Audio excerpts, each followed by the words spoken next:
The restaurant was buzzing with soft laughter, clinking glasses, and the faint hum of live piano music. Tucked away in the corner, a young woman sat nervously at a table, twisting her fingers around the hem of her simple dress.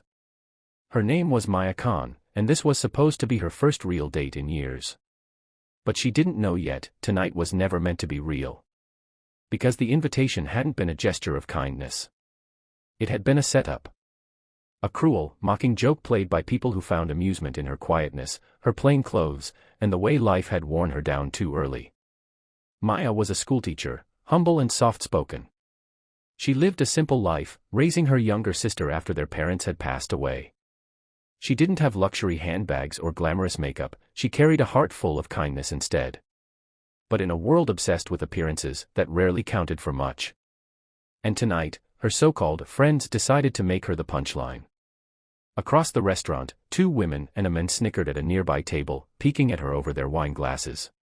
"She really thinks someone's coming," one whispered. "Poor Maya.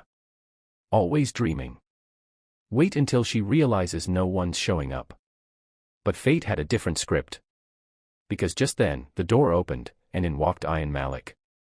Tall, sharply dressed in a dark suit, with an air of quiet authority. He wasn't just any man, he was the CEO of one of the country's fastest-growing companies. People whispered his name in boardrooms with respect, but tonight, he was just a father, a single dad trying to balance the weight of the world on his shoulders while raising his little girl, Hania. Ayan had been told by a colleague that a friend of theirs had arranged a blind date for him. He didn't like games, but after years of loneliness following his wife's death, he agreed to show up, if only to silence the well-meaning insistence of those around him. He scanned the restaurant, expecting some glamorous socialite. Instead, his eyes fell on Maya, nervous, hopeful, adjusting the sleeves of her modest dress. Something about her stillness drew him in. He walked over, and Maya's eyes widened. She didn't recognize him, didn't know his name or wealth. She just saw a man, confident, but with shadows in his eyes. "You must be Maya," he asked gently, pulling out the chair. Her lips parted in surprise. She hadn't expected anyone to come. "Why yes, and you?" "Ayan," he replied simply, sitting down. At the other table, the instigators nearly choked on their drinks.